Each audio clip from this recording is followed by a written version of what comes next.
everything looks the same. Everything fits in the same box. Everything has a lot of the same features to it. You almost want to have a boring product as much as possible. You don't want anything to go wrong. You want to make certain you produce a product. It's all the same size. You want to make certain the handle is all the same size. You want to have a standardized handle. You want to have a standardized box. Yes, it's always boring, except you like boring because boring is safe in an awful lot of ways when it comes down to getting the goods through a manufacturing line and also to your customers. Recall that really your demand information, if you know what's happening, it's more reliable. You can have better forecasts if you have standardization. You want to focus in on designing the product and the process so that specific product that you're manufacturing can be delayed until manufacturing is underway. You want it all to sit down and come down the assembly line because it's all standardized as best you possibly can.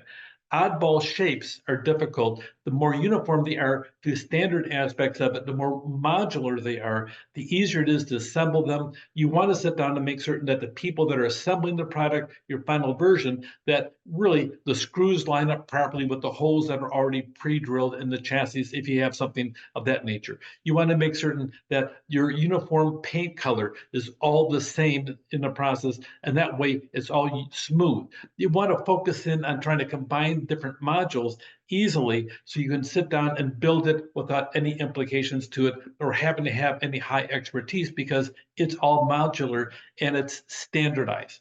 A semiconductor wafer fabrication. You want to have the type of chip produced depends on the unique set of operations performed, but once you have it all produced and it's ready to go, you want it to be able to fit in a modular process to go into the device that you have it set up for. Your project should undergo a discrete set of operations, making it possible to store inventory in a semi-finished form.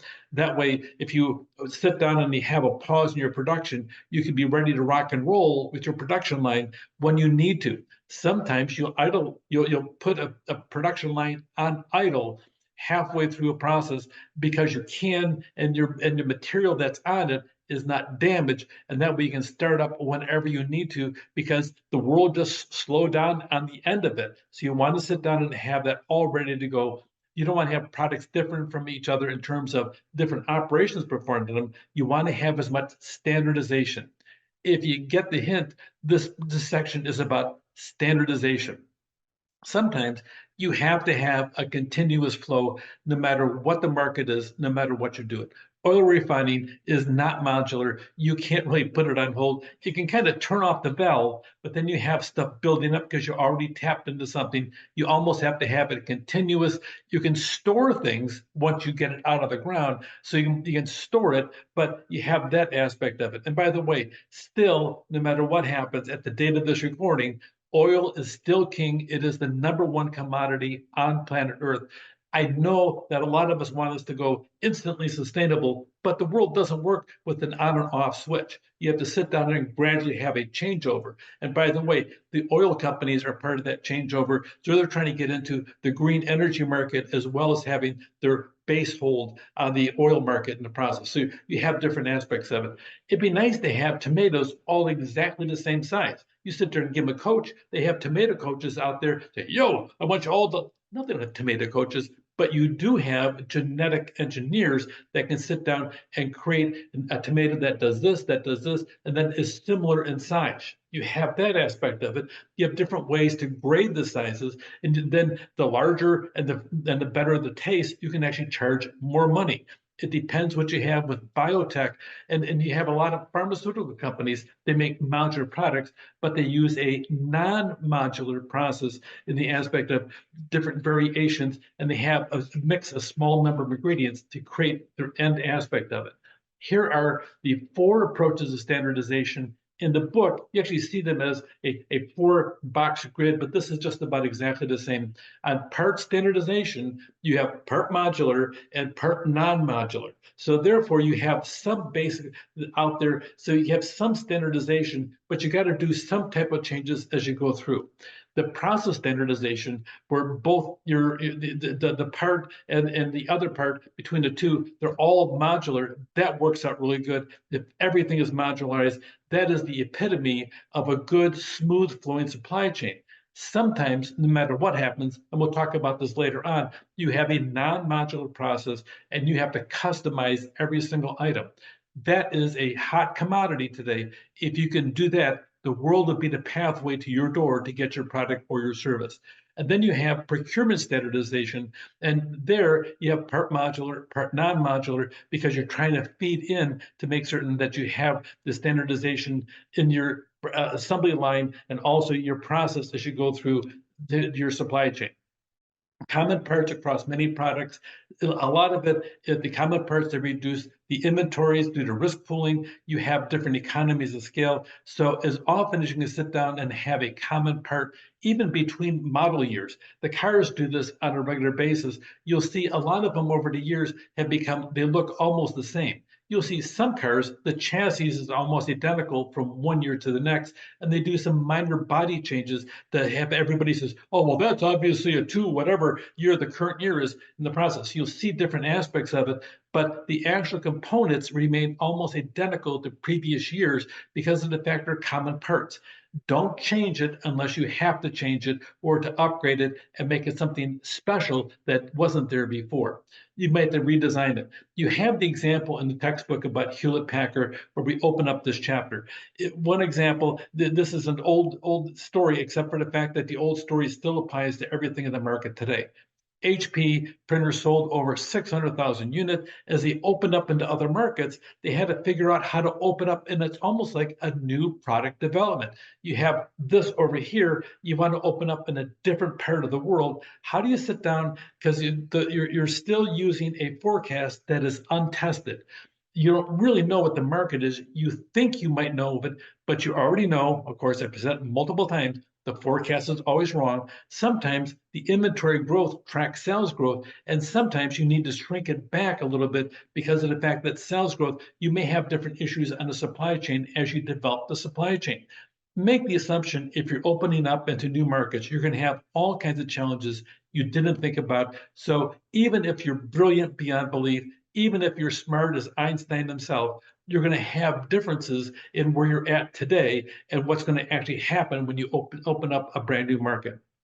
By the time you're all done, the inkjet printers, they took off so rapidly and they started beating out the other previous generation of printers that nobody expected it. So all of a sudden now the dash jets were selling in Europe. They had a customization because of the fact that, gee, a lot of countries in Europe don't speak English. Okay.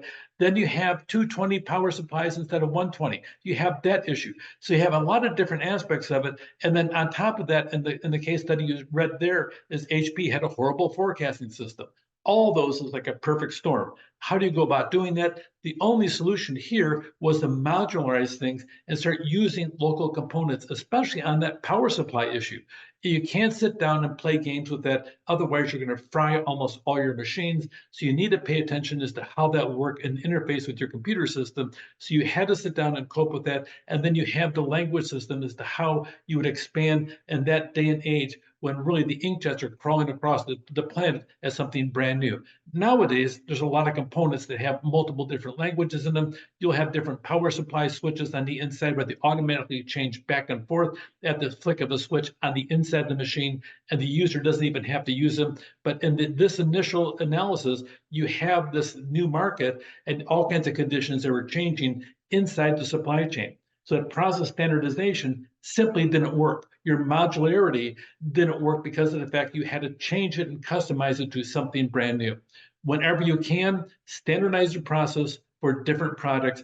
If you can carry the same parts from one process to the next or one product to the next, try to do this as much as possible.